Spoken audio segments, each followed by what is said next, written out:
नमस्कार, मी पंजाब डक. आज आहे 6 जुलै 2026. खास करून हे अंदाज आता देणार आहे केवळ कारण की पंढरपूरला जे यात्रेकरू जाणार आहेत तर ते आळंदीतून जात असल्यामुळं तर त्यांना सांगू इच्छितो की आळंदीची काय परिस्थिती राहणार आहे, नाशिक जिल्ह्याची आणि मुंबईची काय परिस्थिती आहे, त्याच्यामुळे तातडीचा मेसेज देणार आहे.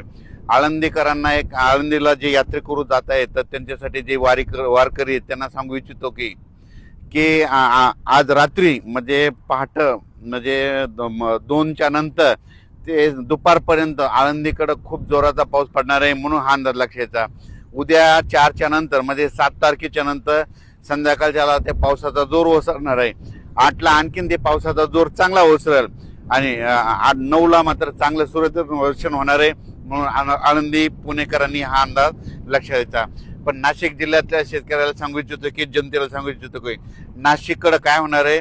आज मध्यरात्रीच्या नंतर म्हणजे 2च्या नंतर की मध्यरात्रीच्या नंतर नाशिककडं मुंबईकडं तिथे जुन्नर सिन्नर त्याच्यानंतर आळेफाटा विघ्नर कारखाना ओझर गणपती त्याच्यानंतर श्रीरामपूर राहता राहुरी कोपरगाव शिर्डी वैजापूर गंगापूर आणि त्याच्यानंतर इकडं वरती त्र्यंबकेश्वर नाशिक आणि नंदुरबार ह्या पट्ट्यामध्ये काय होणार आहे. आज मध्यरात्रीपासून उद्याच्यापर्यंत जवळपास 400 मिलीमीटर पर्यंत पावसाची नोंद होईल, म्हणून हे अंदाज लक्षात यायचा.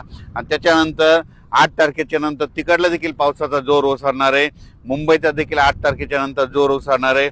पण आणखीन 3 दिवस मात्र मुंबईकडे मात्र 3 दिवस म्हणजे आज 6, 7 आणि 8 तारखेपर्यंत पाऊस राहील.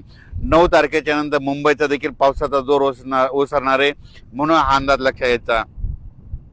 आजची मध्यरात्रीपासून ते 8 तारखेपर्यंत जे नदीकाठचे गाव आहेत त्यांनी सतर्क राहावे, कारण की नाशिक जिल्ह्यामध्ये नाशिक त्र्यंबकेश्वर वरती मालेगाव त्या परिसरामध्ये इकडं इगतपुरीकडं इकडं ओझर गणपती इकडं विघ्नर कारखाना ते परिसर जुन्नर सिन्नर त्याच्यानंतर इकडं राहता शिर्डी कोपरगाव ह्या परिसरामध्ये म्हणजे आज मध्यरात्रीपासून ते उद्यापर्यंत म्हणजे 7ची रात्रपर्यंत म्हणजे 2 दिवस आणखीन खूप जोराचा पाऊस पडणार आहे.